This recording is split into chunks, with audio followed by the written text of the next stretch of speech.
வணக்கம். நான் ஈவி கணேஷ் பாபு, திரைப்பட இயக்குனர், தயாரிப்பாளர், நடிகர். வா கௌதமன் அவர்களுடைய படையாண்ட மாவீரா இந்த படத்தை பற்றி பொதுவான வெளியில் ஒரு கருத்துக்கள் இருக்குது. இது ஒரு குறிப்பிட்ட மாவட்டத்து மக்கள் தான் அந்த படத்தை பார்ப்பாங்க, ஒரு குறிப்பிட்ட சமூகத்துக்கானது, ஒரு குறிப்பிட்ட ஜாதிக்கானது தான் இந்த படம் அப்படின்னு பொதுவாக ஒரு கருத்துக்கள் இருக்குது. நான் எல்லா தரப்பு நண்பர்கள்ட்டையும் பழகிட்டுருக்கேன். தலித்திய சிந்தனை உள்ளவங்கள்ட்டையும் பழகிட்டுருக்கேன், ஆர்எஸ்எஸ் சிந்தனை உள்ளவங்கள்ட்டையும் பழகிட்டுருக்கேன். ஏன்னா எல்லாத்தையும் இருக்கிற அவங்களுக்குள்ளே இருக்கிற அந்த உள்ளார்ந்த உள்ள ஒரு மனிதன் இருப்பான்ல, அந்த மனிதனோட நான் நெருங்கி பழகுவேன்.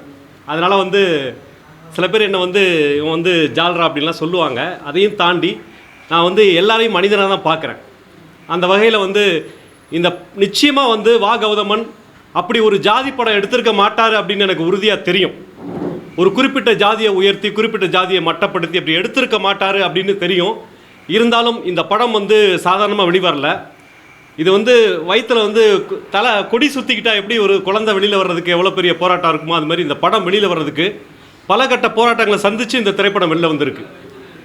அரசாங்கம் இந்த படம் சம்மந்தப்பட்ட அந்த கூறுகள் எல்லாம் உண்மையிலே நடந்திருக்கா அப்படின்னு மிக தீவிரமான ஆராய்ச்சி செய்து அந்த ஆவணங்கள்லாம் பரிசீலனை பண்ணி அரசாங்கம் இது சம்மந்தப்பட்ட ஆவணங்கள் அன்றைக்கி அந்த பேப்பர்ஸ், அந்த நாளிதழ்கள், இது எல்லாத்தையும் உறுதிப்படுத்தி, அதிகாரிகள் எல்லாம் உறுதிப்படுத்தி, அதற்கு ஒவ்வொரு கட்டமாக தாண்டி தான் இந்த திரைப்படம் இன்றைக்கி மக்களுடைய பார்வைக்கு வந்திருக்கு. இந்த திரைப்படம் ஏதோ ஒரு ஒரு ஒரு சமூகம், ஒரு ஜாதி அப்படின்னு நினச்சிட்டு இருக்கவங்க எல்லாருமே இப்போ நேற்று கூட என்னுடைய ஒரு நண்பர் அந்த படத்துக்கு மாற்று சிந்தனை உள்ள ஒரு நண்பர் வா கௌதமன் அவர்களை ரொம்ப கடுமையான வார்த்தைகளை திட்டினார். அவர் ஒரு ஜாதி படம் எடுத்திருக்கிறார் அப்படின்னு சொல்லி.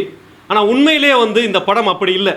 இந்த படம் ஒரு கல்வி தான் எல்லா மக்களையும் அந்த ஜாதி ஏற்றத்தாழ்வு இல்லாமல் சமமான ஒரு இடத்துல வைக்கும் அப்படின்னு இந்த கதை நாயகன் சொல்கிற மாதிரியான ஒரு கருத்து இந்த படத்தில் இருக்குது.